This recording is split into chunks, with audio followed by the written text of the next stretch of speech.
Raghuramakrishnaraju CID custody కేసులో IPS అధికారి PV Sunil Kumar విచారణ కొనసాగుతోంది. గుంటూరు సీసీఎస్ పోలీస్ స్టేషన్లో విచారణ అధికారి విజయనగరం ఎస్పీ దామోదర్ ఆధ్వర్యంలో సునీల్ కుమార్ ను ప్రశ్నిస్తున్నారు. మరింత సమాచారం మా ప్రతినిధి వీరాంజనేయులు ప్రత్యక్ష ప్రసారం ద్వారా అందిస్తారు.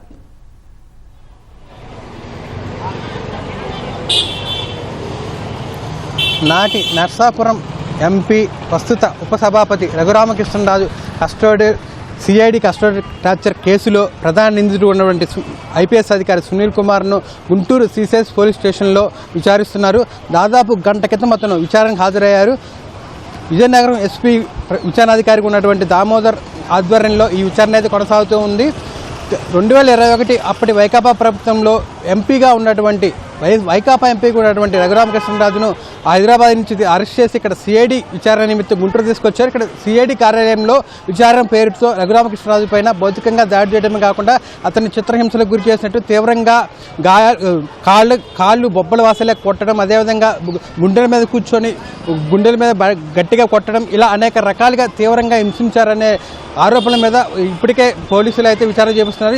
ఈ విచారణ నేపథ్యంలో ఈ కేసులో ప్రధాన A1 నిందితుడిగా అప్పుడు సిఐడి అధికారిగా ఉన్నటువంటి పివి సునీల్ కుమార్ను ఈరోజు విచారిస్తున్నారు. ఈ విచారణలో ప్రధానంగా ఆ రోజు రఘురామకృష్ణరాజు కస్టడీ టార్చర్కి సంబంధించి అసలు ఏం జరిగింది, ఎందుకు ఆ రఘురామకృష్ణరాజు మీద ఆ విధంగా భౌతిక దాడి చేశారు, ఆ దాడి వెనుక ఉన్న కారణాలు ఏంటి, ఆ దాడిని ఎవరు ప్రోత్సహించారు, ఎవరి యొక్క ఆదేశాల మేరకు ఆ సిఐడి సిబ్బంది కావచ్చు, ఇతర అధికారులు కావచ్చు అతనిపై దాడి చేశారన్న కోణంలో అయితే విచారణ కొనసాగుతూ ఉంది. అయితే ఈ రఘురామకృష్ణరాజు సిఐడి కస్టడీ టార్చర్కి సంబంధించి మొత్తం 5 ప్రధాన నిందితులుగా అప్పుడు సిఐడి కేసు నమోదు చేసింది.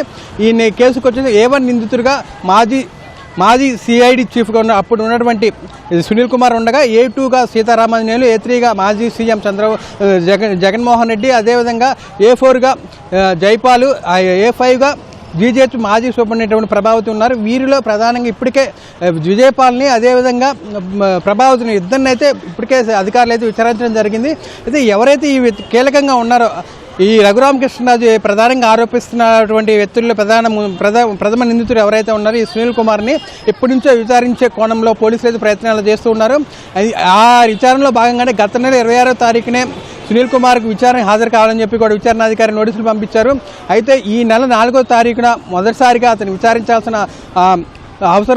విచారించాల్సి ఉన్న నేపథ్యంలో ముందు రోజు సునీల్ కుమార్ నేను విచారణకు హాజరు కాలేను, వ్యక్తిగత సమస్యలు అదేవిధంగా కుటుంబంలోని సభ్యులు కొంతమంది అనారోగ్యంతో ఉన్నారని విచారణాధికారికి లేఖ రాశారు. దాంతో కొంత సమయం కూడా అడిగారు, 3 వారాల సమయం అడిగారు. అయితే విచారణాధికారి 3 వారాల సమయం ఇవ్వడం కుదరదని చెప్పేసి ఈ నెల 15వ తారీఖు అనగా ఈ రోజు విచారణకు హాజరు కావాలని చెప్పి కూడా తిరిగి నోటీసులు ఇవ్వడం జరిగింది. ఈ నేపథ్యంలోనే ఈరోజు ఉదయం దాదాపు 10 గంటల 40 నిమిషాల ప్రాంతంలో సునీల్ కుమార్ అయితే ఈరోజు మన సీసీఎస్ పోలీస్ స్టేషన్కు విచారణ కోసం రావడం జరిగింది. ఆ కొద్దిసేపటికే ఎవరైతే విచారణాధికారి ఉన్నారో విజయనగరం ఎస్పీ దామోదర్ కూడా వచ్చి ఈ విచారణ ప్రారంభించారు. ఈ ప్రధానంగా ఈ రఘురామకృష్ణరాజు ఏదైతే ఆరోపిస్తున్నారో అదేవిధంగా ఆ కేసుకు సంబంధించి ఈ కస్టడీ టార్చర్ సంబంధించి అసలు ఏం జరిగింది, ఎలా ఒక ఎంపీగా ఉన్న వ్యక్తిని ఈ కస్టడీ టార్చర్లో విచారణ పేరుతో ఆ విధంగా తీవ్ర స్థాయిలో నడవలేని స్థితిలో అతని విధంగా అతను కొట్టడం కావచ్చు, లేకపోతే అతని మీద అదేవిధంగా ఆ గాయాలు పాలైన తర్వాత అతన్ని అంటే ఎవరైతే ఇప్పుడు విచారణ క్రమంలో తీవ్రంగా కొట్టిన తర్వాత ఎవరైతే ఇతని మీద దెబ్బలు తగిలాయని చెప్పి అతను ఇంకా ఫిర్యాదు చేసిన మేరకు GGHలో అతను ఒక పరీక్ష నిమిత్తం పంపిస్తే అక్కడ ఎవరైతే సూపరింటెండెంట్ ఉన్నారో ప్రభావతి అప్పుడు ఆమె మీద కూడా బలవంతం చేసి ఆమె మీద తీవ్ర ఒత్తిడి చేసి రఘురామకృష్ణరాజుకు ఎలాంటి గాయాలు కాలేదు, కస్టడీ టార్చర్ అనేది అతనికి గురి కాలేదన్న కోణంలో ఆమె మీద ఒత్తిడి చేసి ఆమె ద్వారా చెప్పించేందుకు కూడా ప్రయత్నించారు. దీని వెనక ప్రధానంగా A1గా ఉన్నటువంటి సునీల్ కుమారే ఉన్నారని కూడా పెద్ద ఎత్తున ఆరోపణలు వచ్చాయి. రఘురామకృష్ణరాజు కూడా ఈ కేసుకు సంబంధించి అప్పటి నుంచి కూడా పోరాటం చేస్తూనే ఉన్నారు. కుటుంబ ప్రభుత్వం అధికారం వచ్చిన కాడి నుంచి కూడా ప్రధాన నిందితులు ఎవరైతే ఉన్నారో వారందరినీ విచారించాలి, వారి మీద చర్యలు తీసుకోవాలని చెప్పి కూడా రఘురామకృష్ణరాజు గుంటూరు పోలీసులను ఆశ్రయించడం జరిగింది. పలుమార్లు ఎస్పీని కలిసి ఈ కేసుకు సంబంధించి పురోగతి మీద కూడా ఏం జరుగుతుంది, అసలు విచారణ కొనసాగుతుందా లేదని అడగడం కూడా జరిగింది. ఈ నేపథ్యంలోనే ఒక్కొక్కరిగా విచారణ కొనసాగుతూ ఉంది. ఇప్పటికే విజయపాల్ని విచారించారు, అతను అరెస్ట్ చేయడం కూడా జరిగింది. ఆ తర్వాత ప్రభావతిని కూడా ఇప్పటికే 2 సార్లు విచారించడం జరిగింది. ఆ తర్వాత ఇప్పుడు ప్రధాన నిందితుడు ఎవరైతే ఉన్నారో సునీల్ కుమార్ని ఈ రోజు నుంచి విచారణ పిలిపించారు. విచారణ దాదాపు గంట నుంచి కూడా విచారణ జరుగుతున్న పరిస్థితి.